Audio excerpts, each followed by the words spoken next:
The sun is out today and it's absolutely beautiful, which just reminds me that summer's right around the corner. And it's time for those south swells to roll in. Well, there's 3 particular spots here in Southern California that I am looking most forward to shooting, and here they are.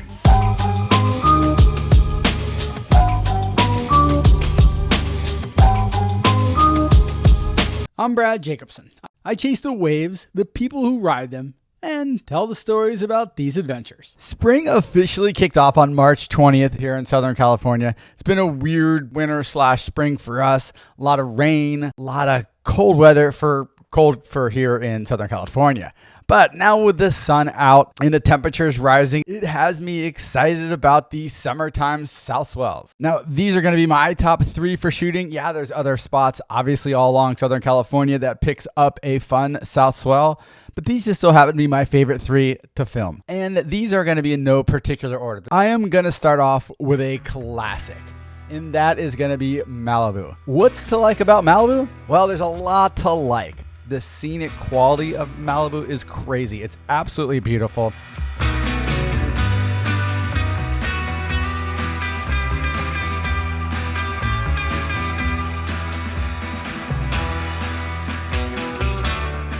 The wave itself is unbelievable. It is a long, gradual wave that can give surfers rides for over a minute long. Yeah, the paddle back out isn't your most favorite thing to do, but for a ride like that, it's worth it. While yes, Malibu is mostly a longboard spot, it can also open up for shortboarders as well.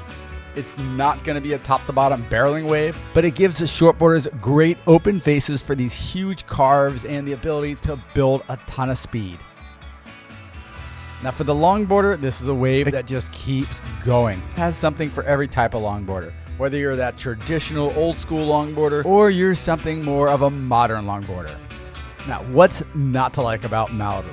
Well, for starters, it's parking. Parking can be crazy. It's really hard to find a spot most times. It's not a far walk, but it's also, you're not parking right at the beach unless you can get into the lot right there at the beach, which odds are you're not going to find a spot there. Now, the number one thing that's not to like about Malibu is going to be that crowd. It gets crazy crowded. I know a lot of Southern California spots can get crowded, but Malibu is right up there with one of the most crowded spots. I mean, I just remember one time there was 8 people on a wave and I was calling back out like, holy shit. It makes it kind of exciting, but it's definitely crazy. I mean, there's waves, but there's about 1 million people, maybe more. I think I almost died like 4 times, not from waves.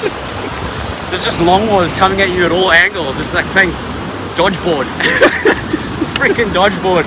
Moving down the coast into Orange County, we have one of the craziest waves on the entire coast, and that's the Wedge.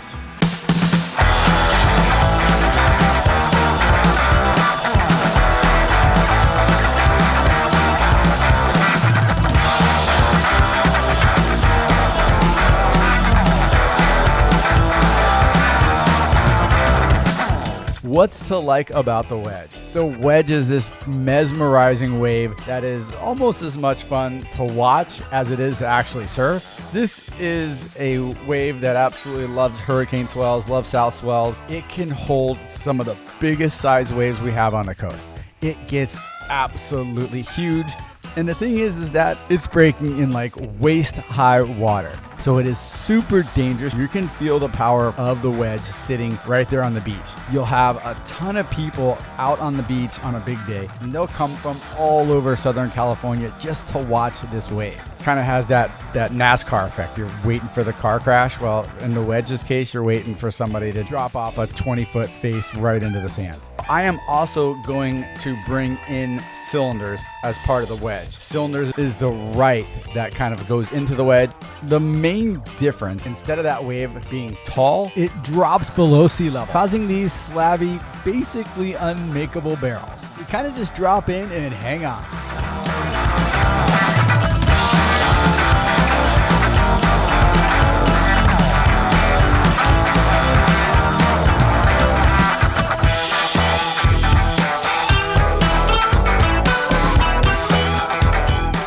cool cool thing about the Wedge is you'll see people out there body surfing, bodyboarding, surfing soft tops, surfing longboards, surfing crazy rafts. Everything is out in that water, and you're going to see it.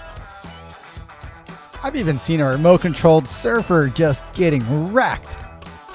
Similar to Malibu, the scenic beauty of the Wedge is remarkable. What's not to like about the Wedge? Well, A, it's super dangerous. I think it's one of the most dangerous spots on the coast.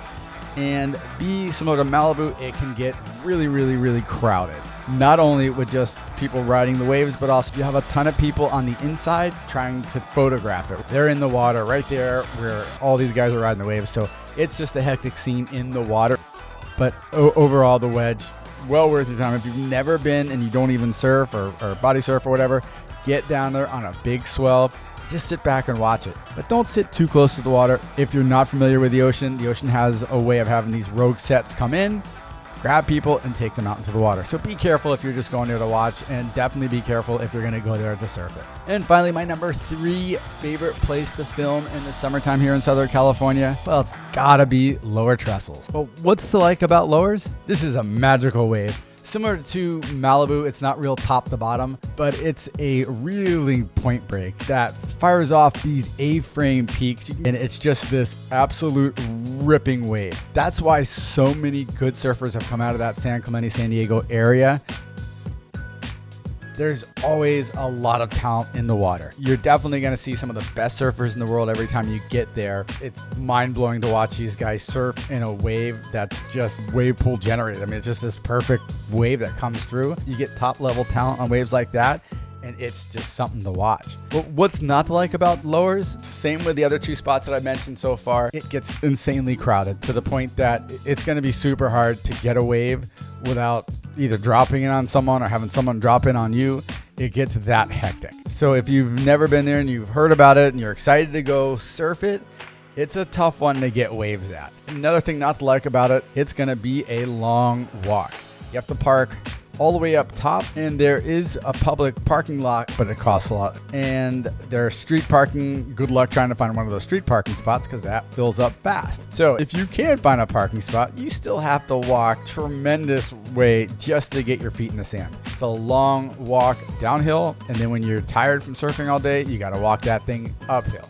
Yeah, there is a lot of e-bikes, so if you have an e-bike, you can take it, but sometimes even e-bike parking can get crowded. Other than that, Lowers is mind-blowing to watch, and if you can get a wave, it's mind-boggling to surf. Well, there you have it. These are my top 3 places to film during the summer. I'm excited. Hopefully we get some of these big south swells coming soon so I can get down there. Thanks for watching. I'm Brad Jacobson, and I'll see you on the sand.